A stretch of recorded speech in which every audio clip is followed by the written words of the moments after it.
Hello and welcome to episode 102 of Tom's Hirschsprung's podcast. I am delighted to be joined this evening by Lillie. Lillie, welcome to the podcast. Thank you. Hello. Thanks so much for coming on. We are here to talk about another Hirschsprung's story. And lots has happened in this story. But this is a real sort of feel-good one as well, I believe. Yeah. Well, obviously you will tell a lot more later on. Yes. Um, but I guess we'll kind of start, well, wherever you want to, really. We can start from the beginning if you want.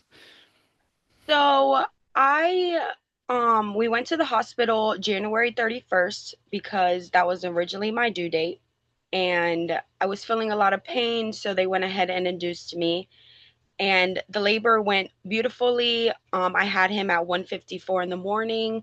By 3:30 that afternoon, I went to put him down to swaddle him and he choked and turned blue.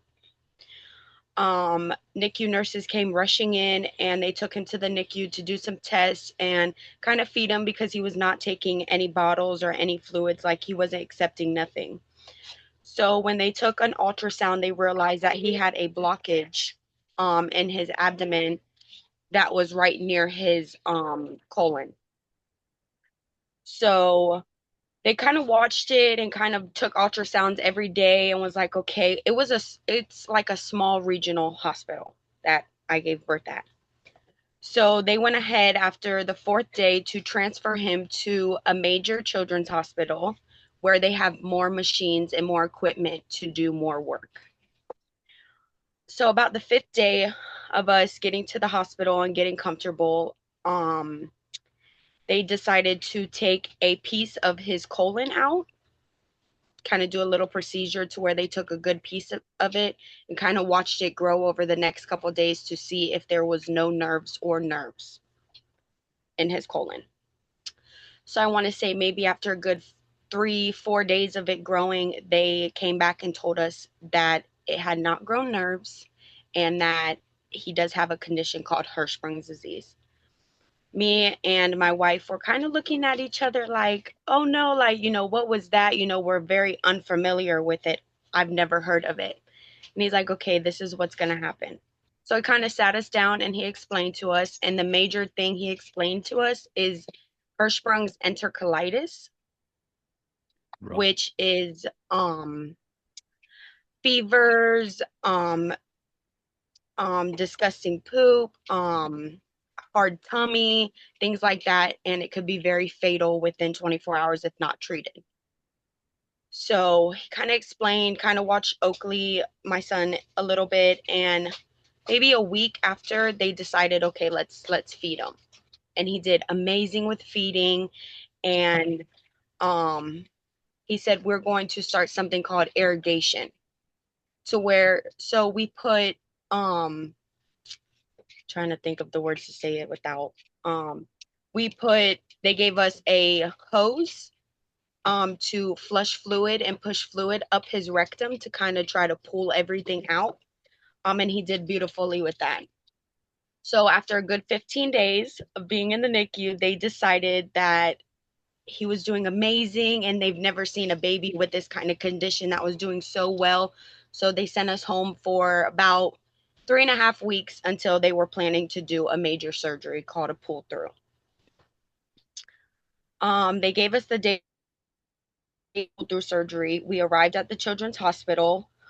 We went back into the room to wait. They did their test. The surgeon had came in. He has an amazing surgeon team. Like I wouldn't trade his surgeon in for the world. Um, So they came in, they were like, okay, we're going to take him back. It was a 4.5 hour surgery. They when the surgeon came back out to tell me after surgery, he told me that he had put four small incisions into his belly with a camera to kind of look around and see where that dead piece of colon was.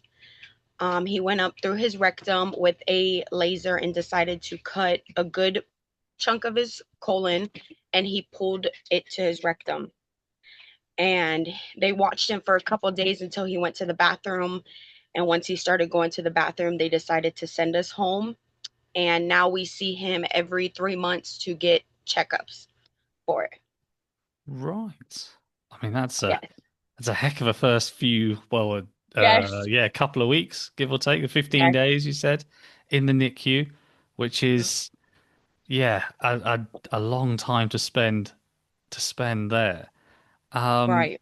and then when the so the when the so when they did the biopsy, Yes. when because sometimes some doctors and surgeons are different in the way they explain how much of the colon's affected. So did they say whether it was short segment, long segment, or Yes. It was after they watched it for a couple days and realized they had told us that it was a short segment. short segment? Yes. It Which I was a think, very, by the grace of God, it was a very tiny piece.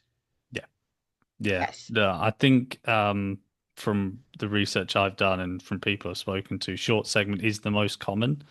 Yes. With it being, I think it's about 80%, give or take. Right. Um, With the long segment, they do require them removing the colon and putting a colostomy bag in, which was an option if the pull-through surgery did not go amazingly and successful. yeah, I guess that's Yeah. the thing as well with they can do the biopsy, but until they've actually been in there, Right. they don't always know exactly how much they're going to take out, I Right. don't think. Right. Some surgeries say that they give you it in measurements. Some just say short, long, ultra short, Right. Right. Right. polycolonic, whatever it may be. But no, that Right. definitely sounds. And a lot of people come to me and they say, "Oh, well, Hirschsprung's is genetic, or it's this, that, the other." I'm presuming this is not a condition you'd ever heard of before. Right. So no sort of history or anything within nothing. Yes. My side of the family does not have it. My wife's side of the family does not have it. We went through an IVF clinic to have a baby, and that person that we went through, they didn't have it.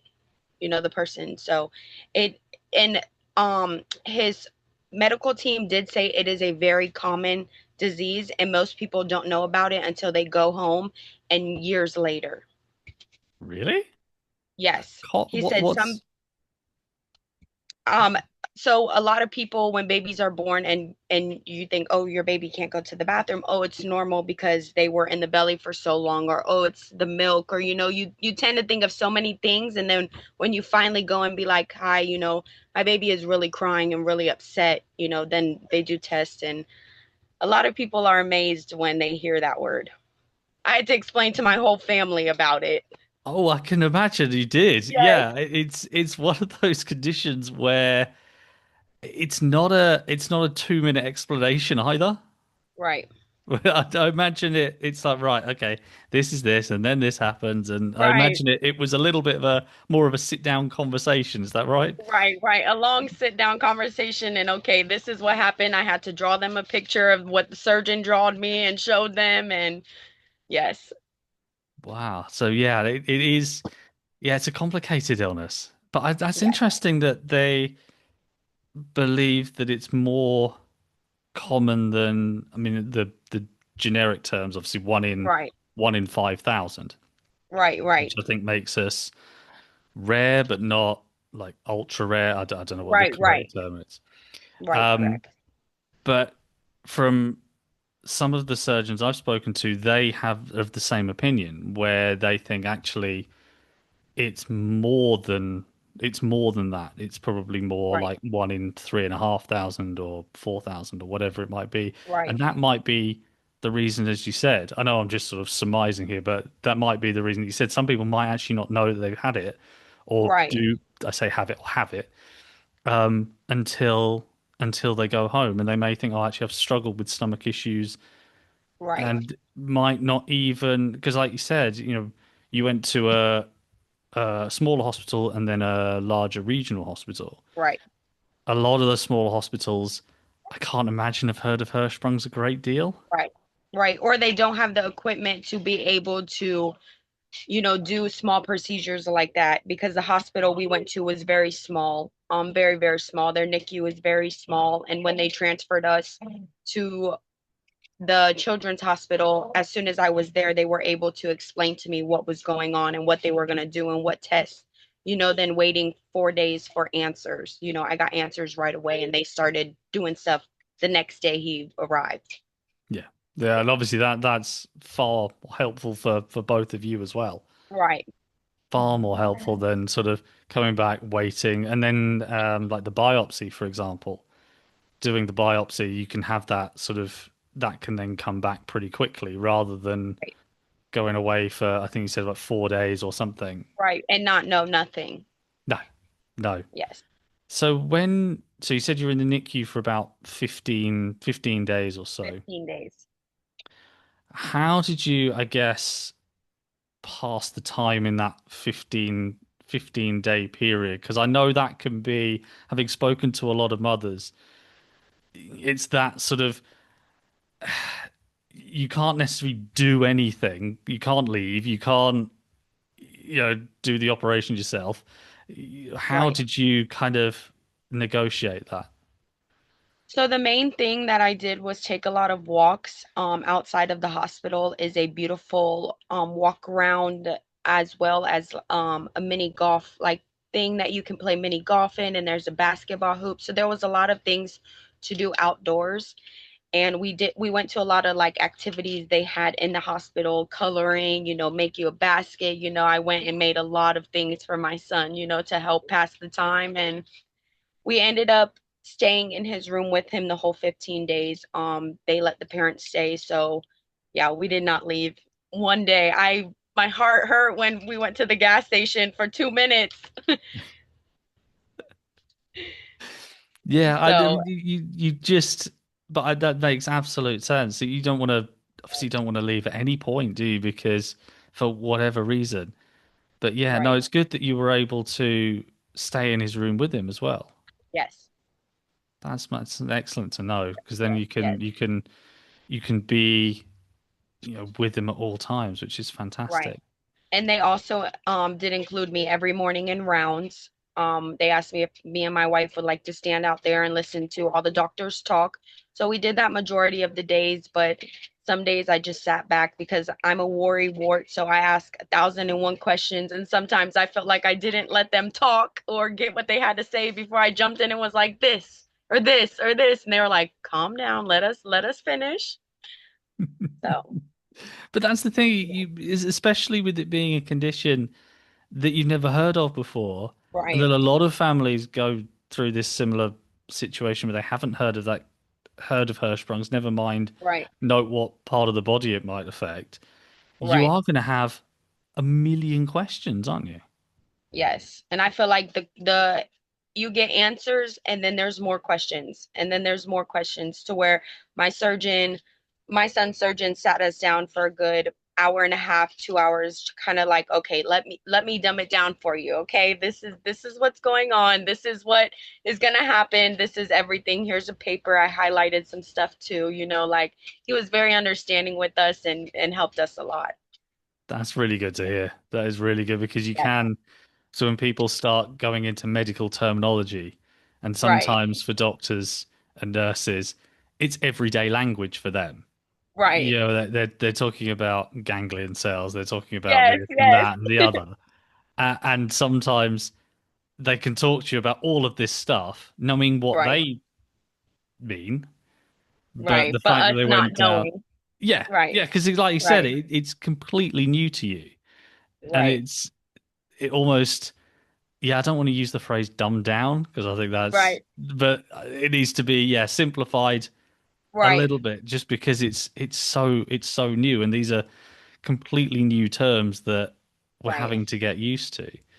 Yes. Um, but it's, yeah, but it's good to know that they went through that with you and were really good and supportive and all of Yes. that, which is fantastic. And this was the larger hospital.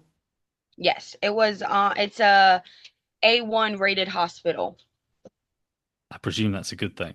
I don't Yes, know my yes. ratings, but Yes, it's an amazing hospital. They treat every kind of patients.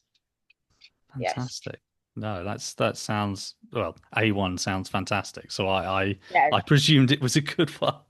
Yes, the NICU nurses in the hospital I gave birth at made a joke saying, "Don't lose in contact with us after you go to that children's hospital and see how beautiful it is." And I make sure to this day that I still give updates to his NICU nurses at the hospital he was born at and kind of, walk them through. And yes, Fantastic.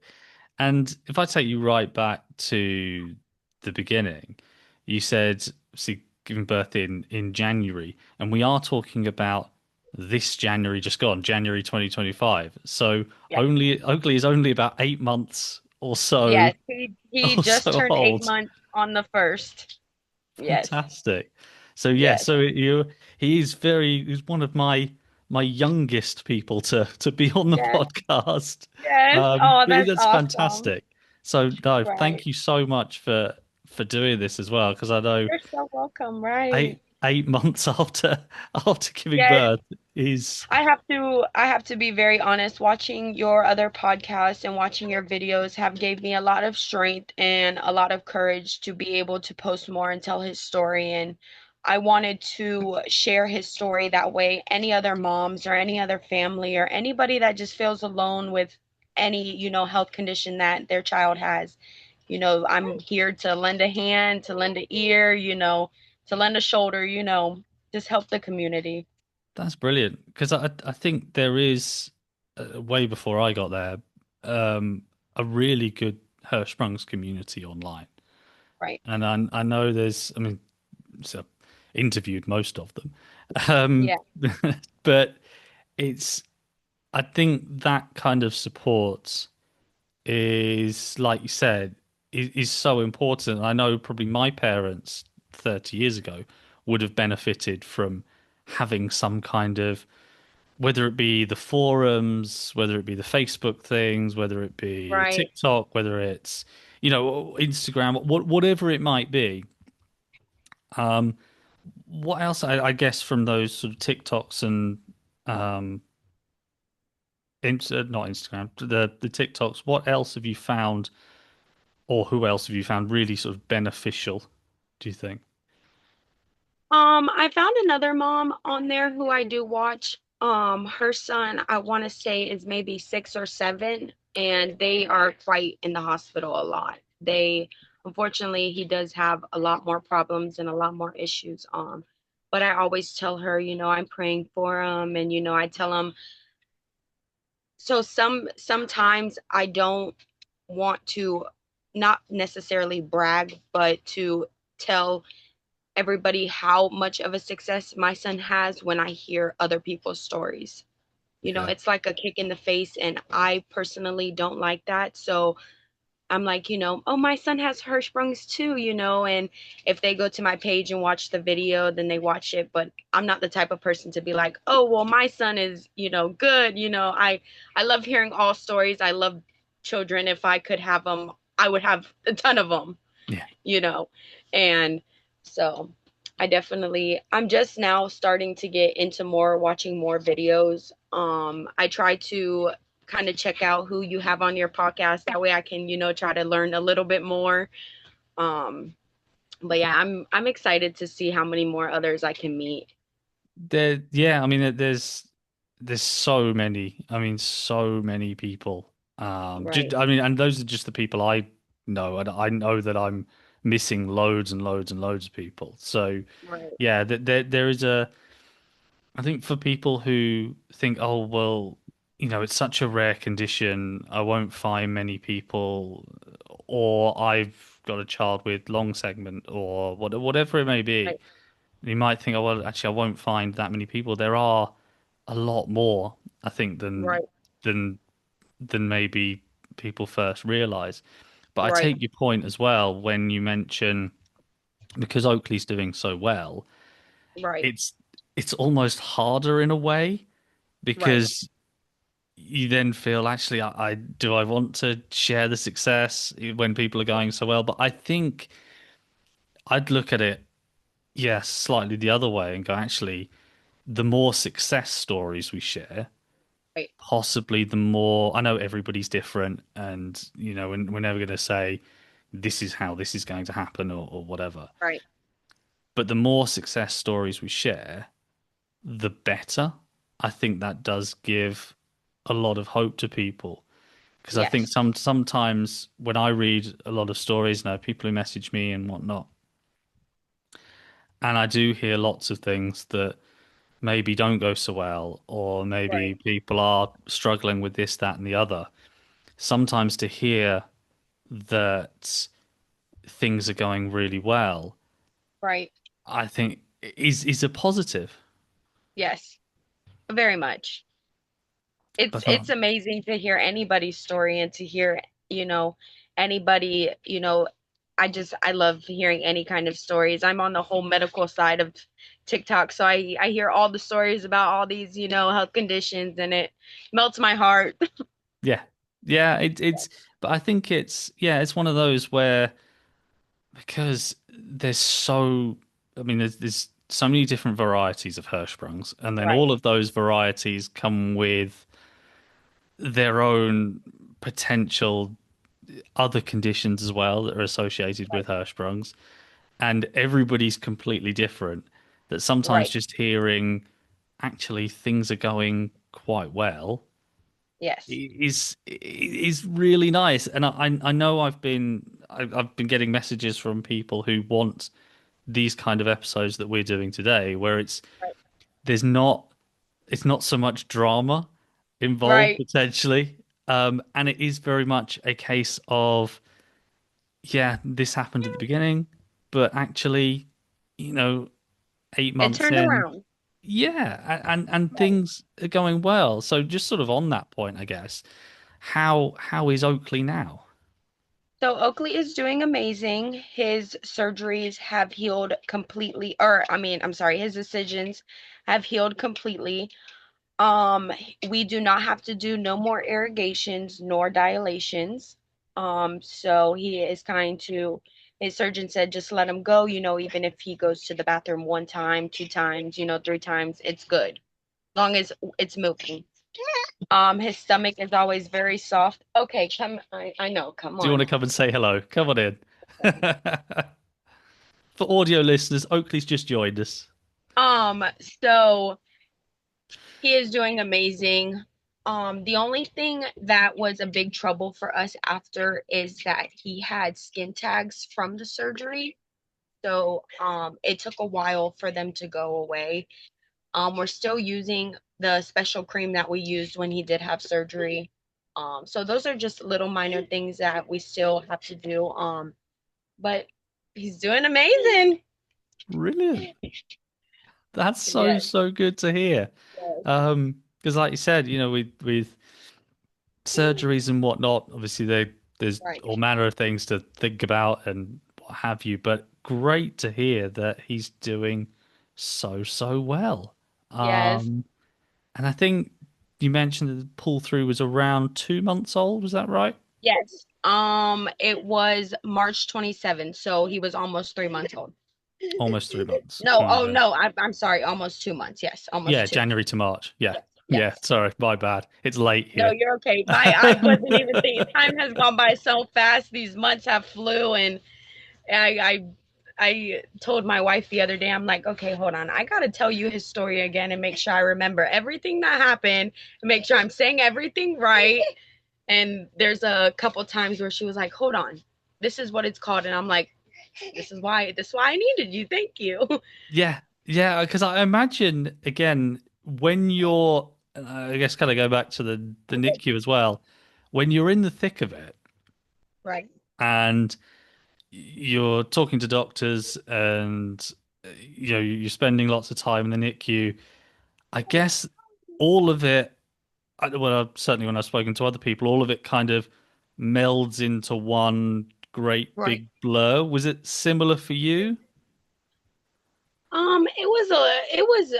It was definitely a lot. It was a rush of emotions, rush of feelings. It was very confusing, like, oh my goodness, is this something that I could have prevented, being pregnant? Is there anything I could have done? And every surgeon has says no, ma'am. She said no matter how many tests you could have taken, um we would have never been able to tell you that he had this health condition from being in the womb. No, no, and I get that again from plenty of parents who say, "Oh, could I have done this? Did I eat the wrong thing? Did I?" No, basically, basically from like you said, Right, with every surgeon you've spoken to, certainly every surgeon I've spoken to, it is just pot luck. right, That's it, and that's so difficult sometimes to rationalize right. because I guess as humans we want to rationalize things, Yes. Yes. and we kind of want to say, well, this happened because this happened. Right. And it's really, really difficult to sometimes just go, nah, nothing we can do. Right. And that was another thing that kind of accept upsetted me, is that there was nothing that me or my wife could do for him while he was in the hospital or why they were running this test, they with the feeding tube down his throat and all these surgeons coming in and out, and tests getting done on him, and him being only a couple days old, was a lot for both of us. Yeah, I can imagine that was, yes, a heck of a lot, especially as 15 days prior or a few days or weeks prior, you'd never heard of Right, this condition, and then suddenly you have to right, become almost experts in it, I guess. right, right, 100%, yes. So, and that's the one thing well, there's several things, but one thing in particular that I do really admire about parents of children with Hirschsprungs is the amount that you have to take on in such a short space of time. I mean, you have no time to think, no time Right, to kind of process anything. It's right. right, These things that I never knew existed before, like dilations and washouts and right, ganglion cells and short right, right, segment and right, biopsy and all of these terms and all of these things that you didn't know existed a few weeks ago. Suddenly you have to right. become an expert in it.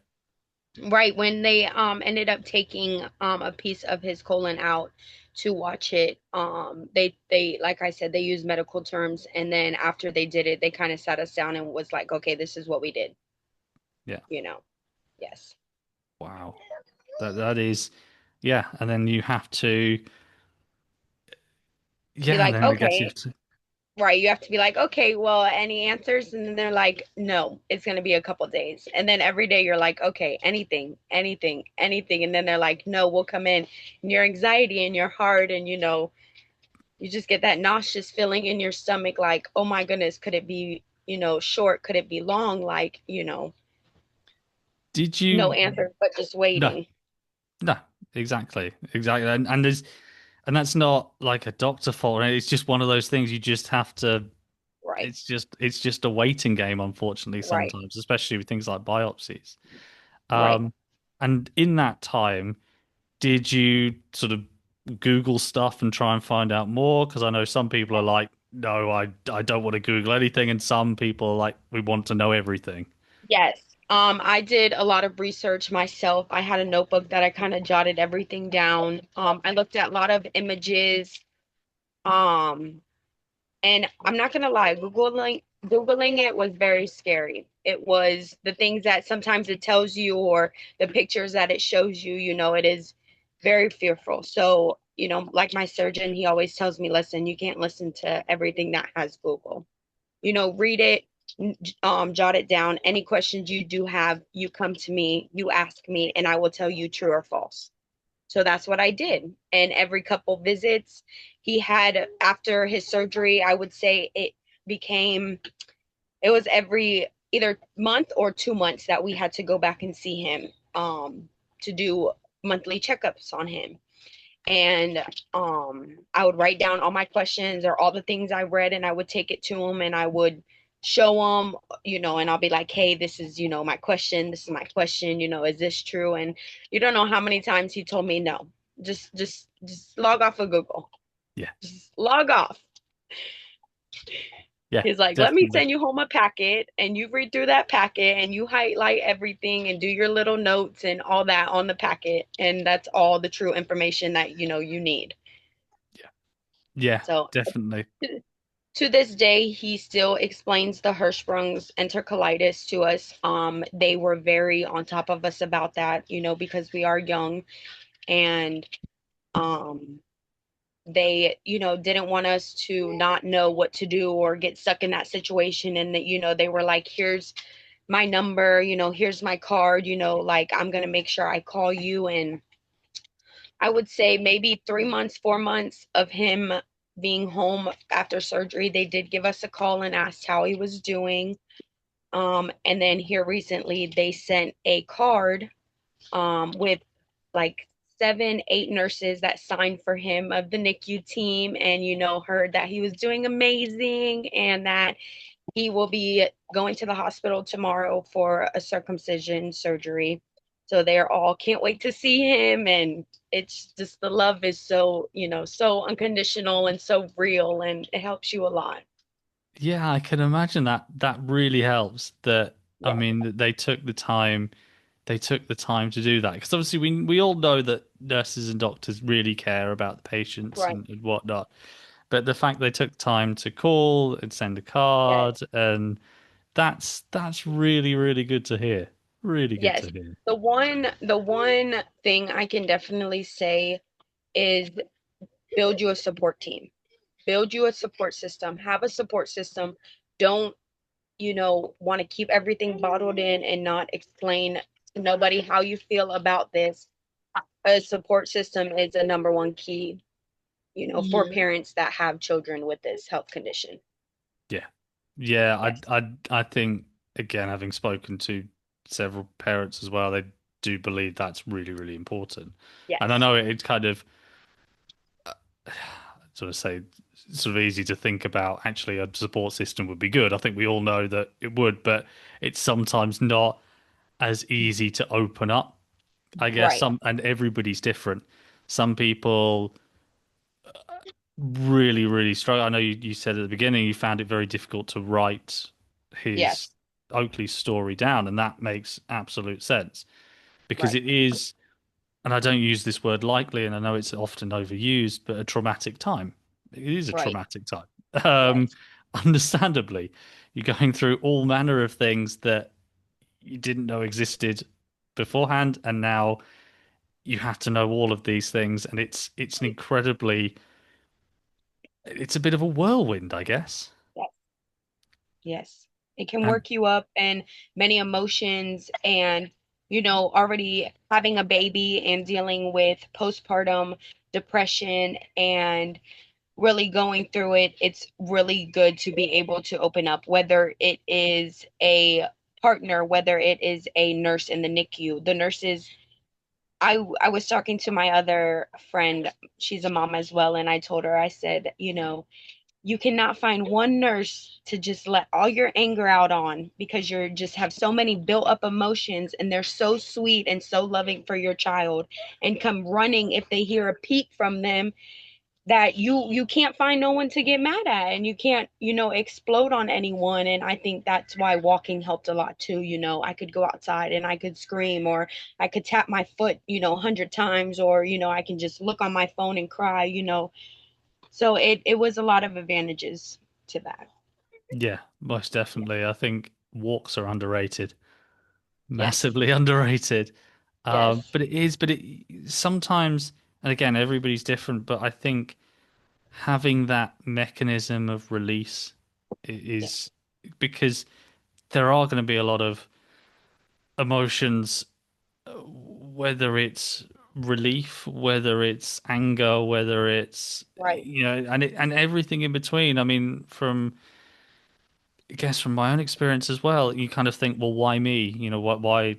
Why am I the one in 5,000? Why Right. not the other 4,999? Right. Right. Um, Right. so there's that emotion, there's that to think about, and but then there's the sort of relief of going, well, actually, I'm all right, I'm okay. But Right. and I imagine you went through those as a parent, definitely, Right. Yes. and Yes. and It I think the main thing that kind of broke me in the beginning, when I did find out about this disease, that there was no cure, that he was going to have it for, the rest of his life. And it could be something simple or it could be something, dramatic on him. It's all in how you tell him the story and how you sit down and you tell him, and when he gets, he pretty much explained to me, okay, when he goes through potty training stage and he gets, constipated and he has tummy problems and, he has issues, there's always, you can always rely on medication to help, suppositories, things like that, and that's something that, wow, I didn't think of, I thought, oh, bam, surgery, bam, it goes away, and yeah, but you know what? It doesn't make me love him any less, makes me love him even more, like it makes me really be on top of it. I'm a stay-at-home mom due to the fact that I don't want to put his health and his condition in another person's hand that is not educated. I don't want to put him in a daycare and something happens and they're not familiar, with what he has, or when we go to a pediatrician and I have to explain to a new pediatrician about it, it's something that I believe that everybody should be educated on, and everybody should, I believe that everyone a couple years should take classes on like medical conditions and health conditions, because you never know. You could see a baby in the public, struggling, and a mom not knowing, you help, you know. It'd be great. So It'd be great if we all knew about everything. That would be right, wonderful. right, right, It would definitely. But no, I think you're absolutely right there with what you say. Absolutely right. I think it is a tricky one. It is a tricky right, one to navigate. And right, again, when it comes to Hirschsprungs and when doctors talk about all sorts of things with you, they can often not necessarily talk in definites just because they can't, right, because it is so much of a varied condition. So I guess it is a right. little bit of trial and error and kind of see how you Yeah, go. right. Have you found that as well? Um, he is eating solids as of now. I did do my research about what foods to give him and what foods will not be good for him. So we've been kind of going on a list of what's good with his Hirschsprung's disease. And he's been doing amazing. He's been taking the food really good. Sometimes his stomach will hurt, he'll cramp, I can tell in his face. And we'll do just exercises, and if I have any major questions, I will send an email out to his surgeon, and his surgeon will kind of walk me through of what to do, or like how to relax and calm down and see if it's this or if it's this. They communicate very well with you. That's really good to hear. Really, Yes, really good to hear. yes, And just as we, I guess, come towards the end of this, I know I've asked a little bit about how Oakley is now and how he's getting yes, on, and really, really good to hear that yes. he is doing so well. So I guess I'll go a little bit further forward than that, and ask a little bit more.